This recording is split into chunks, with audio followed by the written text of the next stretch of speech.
Exclusive! Marvel and or DC and or Netflix may or may not be looking to consider casting an actor you may have heard of in an unannounced film that's so early in development that the whole project might just fall apart. This exclusive scoop comes to me from my trusted and proven sources. These sources, which are definitely not my Twitter followers whom I ask every week what exclusive they want me to write, are the same sources who brought me the exclusive news that Kathleen Kennedy, yes, that Kathleen Kennedy, head of Lucasfilm, has been replaced with a theme park animatronic built by the Disney Imagineers, and that the real Kathleen Kennedy has been locked away in the top of Cinderella Castle since the release of The Last Jedi.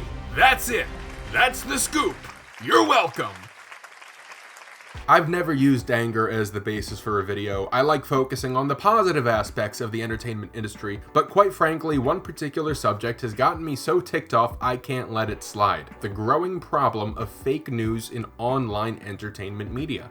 Fake news in general has been a problem for the past half-decade, but over the past 2 years it's become a headache in the world of genre film news, poisoning the well of discussion among many online communities. Today, I want to highlight what I consider to be the most notable producers of fake movie news, break down their tactics, and figure out how the hell to get out of this mess. I'm going to keep the focus on the websites that publish these stories, not the individuals who write them, with perhaps one exception. If it seems like almost all of these stories are Marvel related, well, that's because they are, which you would expect given how Marvel Studios has dominated the film industry financially over the past decade. Our first subject is a website that, if you found this video, I'm sure you've stumbled on previously. It's called We Got This Covered. We Got This Covered was founded in 2010 as another general movie blog and earned legitimacy over the years by conducting exclusive interviews with a wide range of Hollywood stars. Those interviews trailed off around 2016-2017, and We Got This Covered started diving more into rumors and gossip disguised as exclusive scoops. Their exclusives combine Reddit fan discussions, cultural instigation, and educated guesses. It's a kitchen sink of clickbait. Let's look at some of their provably false exclusives. Chris Hemsworth reportedly done with the MCU after Avengers Endgame. Shit, someone better tell Taika to unfilm that Thor film he just finished filming. Arnold Schwarzenegger reportedly eyed for a role in Guardians of the Galaxy Volume 3. This was shut down by Guardians writer-director himself, James Gunn, who would probably be in the know about this kind of thing. Chadwick Boseman might be done with Black Panther soon due to pay disputes. Well, this was about 3 months before Boseman tragically passed away due to colon cancer, which was already in stage 4 when We Got This Covered released this so-called report. I would say it's safe to say that at the time of this report, Boseman had more important things on his mind than a pay dispute. Ant-Man and the Wasp being shelved until new Avengers movie. Sources have told We Got This Covered that Marvel won't be moving forward with an Ant-Man 3 anytime in the near future. Oh, well, shit, someone better tell Peyton Reed to stop filming that film he's filming. Some of their exclusives are clearly engineered to engage some racist and sexist corners of certain internet fandoms. So we have several articles saying Marvel may cast a person of color for Magneto, for Professor X, for Kitty Pryde, and for Beast. You know, if you take the shotgun approach with your articles, eventually one of them's gonna stick out of sheer probability. We Got This Covered would also like you to believe that established characters such as the Wasp are going to be recast with a minority.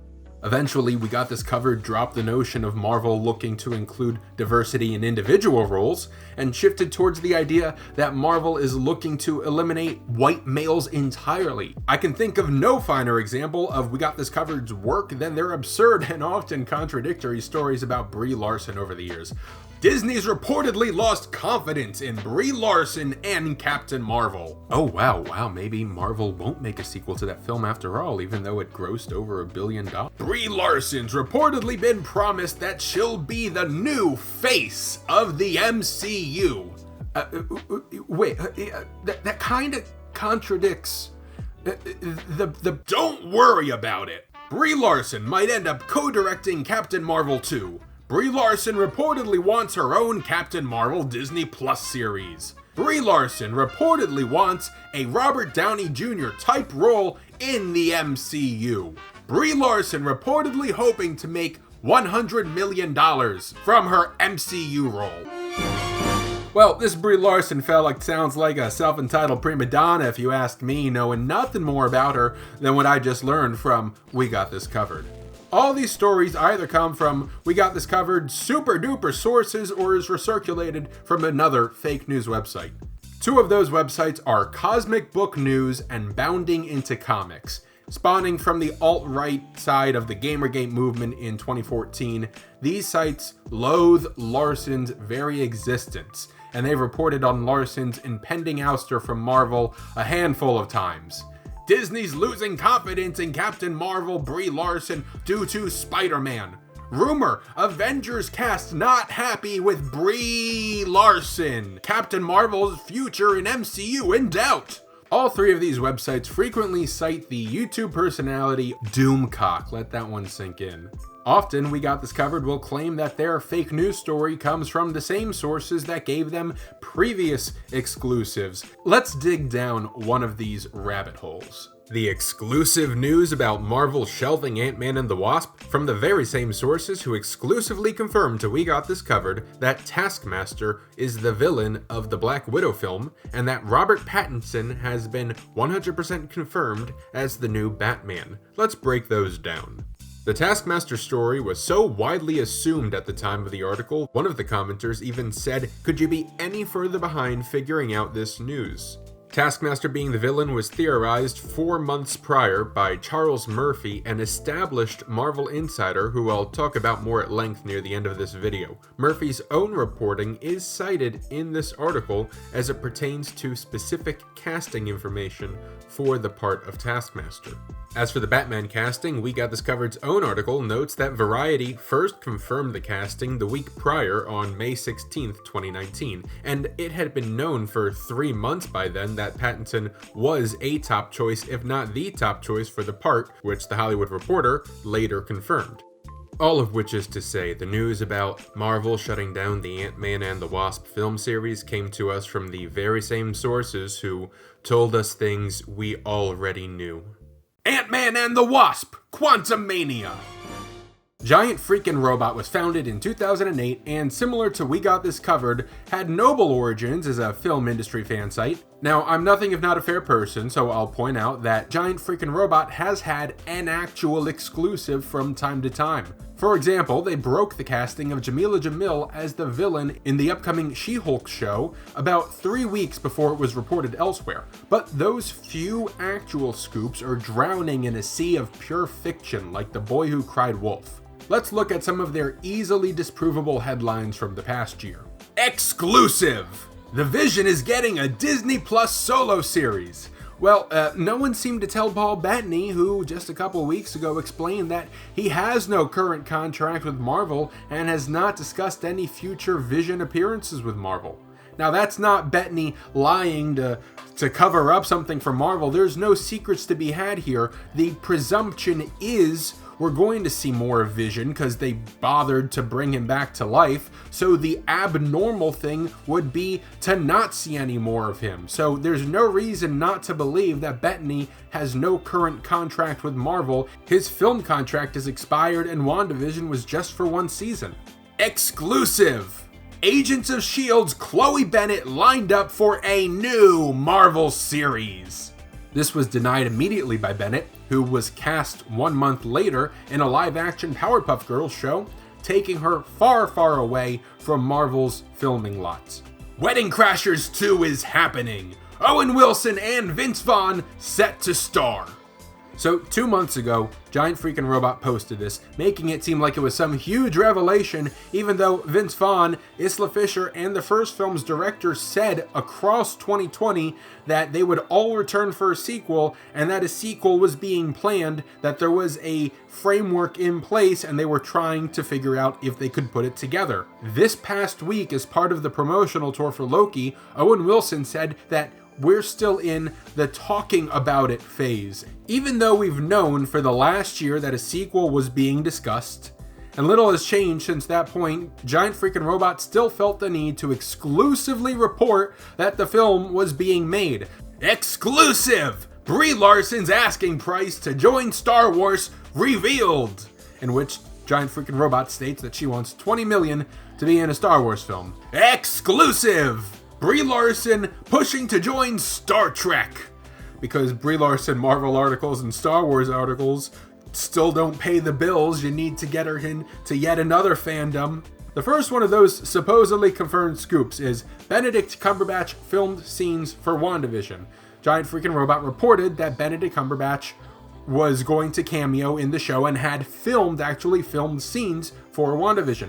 And they seem to think that their report was confirmed by an interview Kevin Feige had with Rolling Stone magazine, and they point to that interview. However, in said Rolling Stone article, Feige states that any possible Cumberbatch cameo was written out, as in during the writing process. He did not get to film. It's clear that there were talks about bringing Cumberbatch in, but it's very apparent that this was shut down by the pandemic. And if Cumberbatch did show up on set to film, Marvel would have included that scene lest they burn the millions of dollars they would have had needed to pay him just to show up on set. The second of those scoops is Tom Welling's Smallville to be resurrected by the CW, which Giant Freakin' Robot thinks was confirmed by Smallville lead Tom Welling, saying just a couple days ago as of this recording that he's working on an animated revival of the show with co-lead Michael Rosenbaum.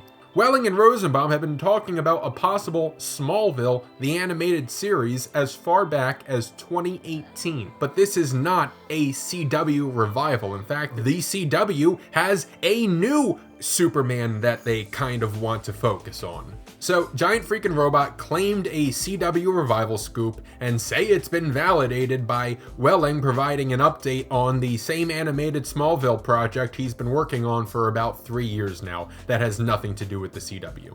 So, Giant Freakin' Robot uses half-truths to give the impression that whatever new exclusive they're reporting on can be believed. Wash, rinse, repeat. I'm gonna hopscotch across the pond for a quick second, or whatever measurement of time they use in Europe, and visit the good chums over at smallscreen.co.uk. Exclusive! David Ayer's Suicide Squad cut is happening and coming to HBO Max, was debunked hours after publication by one Mr. David Ayer himself. Exclusive! Batman Beyond film for HBO Max with Timothée Chalamet and Michael Keaton. This was refuted by one Mr. Chalamet's representatives. I hope I'm pronouncing that right. Point being, this is another fake exclusive website, just one with a horrible British accent. Speaking of recently refuted stories, let's go over to Geekosity and their exclusive news that Marvel Studios is interested in Zack Snyder for the Ghost Rider reboot, which made some waves, got shared around. Earlier this very week, Zack Snyder had to tell all of the gentlemen to calm their respective tits. It reminds me of how sick Emily Blunt is of being asked about being cast in Fantastic Four all the time. Fantastic Four, you've heard the rumors that you and John, what do you mean? Don't make a face. Where did I read about her casting again? Oh, right.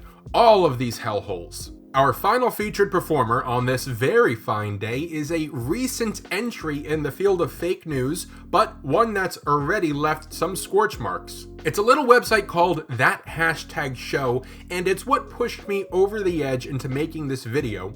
For the past 4 months, that hashtag show has been publishing exclusives from a new individual who goes by the moniker Professor Hulk. The professor publishes a new exclusive story every Wednesday like clockwork, determined by a poll that he puts out to his Twitter followers the week prior, because that's how breaking news works, duh!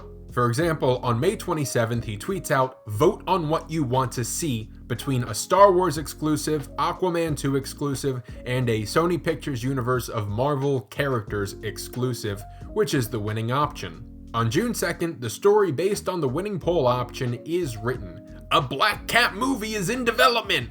Oh, but what about those Star Wars and Aquaman scoops? I guess they just don't exist anymore."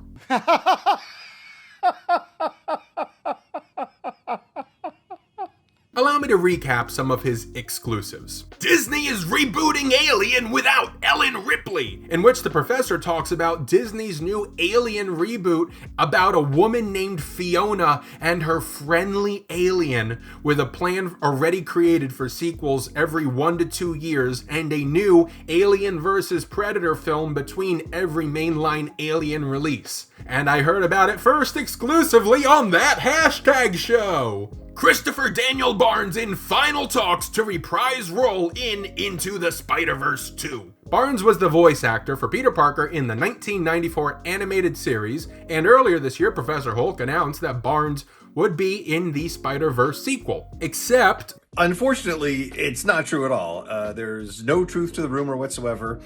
I don't know how these rumors get started. I don't know. Mr. Hulk responded by playing the semantics game. And finally, here is my favorite of his exclusives. Wolverine anthology series in early development for Disney+. Oh, really? Marvel's gonna take their biggest prize character from the multi-billion-dollar Fox acquisition and relegate him to streaming? Sure. And Professor Hulk of that hashtag show knows all of this despite, as even they say, no cast and no director or showrunner has been chosen. So this only exists, supposedly, in Kevin Feige's mind palace, and the only other person other than Feige who's aware of this project is this random Professor Hulk fella? Sure thing, buddy. This Wolverine story actually went viral, which is how I first discovered this professor. Several legitimate websites ran with the report and spread the false prophet's gospel. Since that hashtag show has actually had Marvel scoops in recent years, perhaps all these other outlets thought that there's no way that hashtag show would publish such drivel, and thus they fell into the trap. Other exclusive news he apparently has, because he put it as a poll option, but never published because it didn't win a poll, include scoops on Thor 4, Venom 2, a Henry Cavill Marvel project, a Pokemon film project, and a Christopher Nolan project. And once again, the only reason he's never published these exclusives is because they didn't win a poll.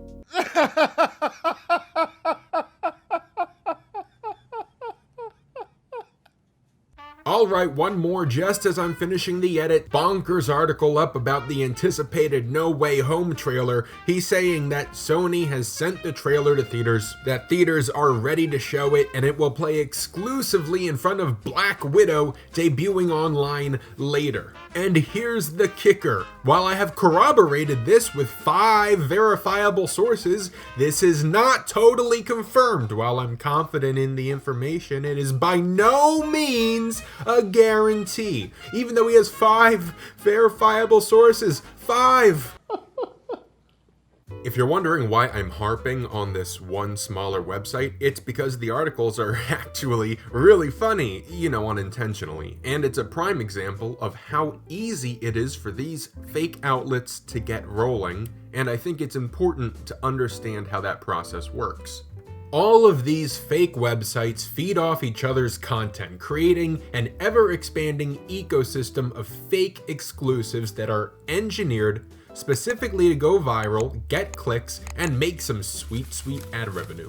There are several fan blogs and Twitter scoopers with varying levels of credibility, but there is only one that I can confidently endorse: Murphy's Multiverse. Years ago, that hashtag show was the home of Charles Murphy, a legitimate Marvel Studios insider. He had reported specific writers working with Marvel months before other outlets knew. He's had advanced casting information for multiple Marvel films, such as information on Black Widow's antagonist that We Got This Covered spun into their own so-called exclusive, as I discussed earlier. Murphy left that hashtag show in, I believe, 2019 and created his own website, Murphy's Multiverse, where he has broken a lot of Marvel news, including and most notably scooping Evan Peters' appearance in WandaVision a year ahead of time. Murphy's Multiverse also covers the rumors that come in from the fake news websites and filters the information for you. For example, the Wolverine Disney Plus news from that hashtag show mentioned more information would be announced at this summer's D23 convention, an annual Disney event. Murphy's Multiverse noted, however, that there is no D23 this year, that it had been canceled, and Hulk later edited that part out of his article, but not before other people noticed. Of course, you should always pay the most attention to the trade outlets, namely Variety, Hollywood Reporter, Deadline, and Entertainment Weekly. So, fake entertainment news with discriminatory undertones are becoming more prominent online. How did this situation continue to deteriorate? Well, it's clear that the troubles began in earnest in 2014 with the openly politicized comic book theme outlets I mentioned earlier. From there, all these other websites just noticed that, hey, they could get clicks and ad revenue from making up fake news as well. Unfortunately, there's nothing that can be done beyond encouraging critical thinking. These articles may be immoral and unethical, but they're hardly illegal, and they shouldn't be illegal, just to be clear. Just shamed and discouraged. The leaders of online fan communities, discussion boards, subreddits all need to stop giving these websites the oxygen to breathe. Ban all links to these websites. Don't let the conversation get started. And learn how to spot one of these fake exclusives a mile away, because there's only going to be more and more of them as time goes on. Thanks for watching the video. If you're still here, I assume you enjoyed it. Please give it a like, please subscribe to my channel, and tell me below, what is your favorite of these obviously fake news stories?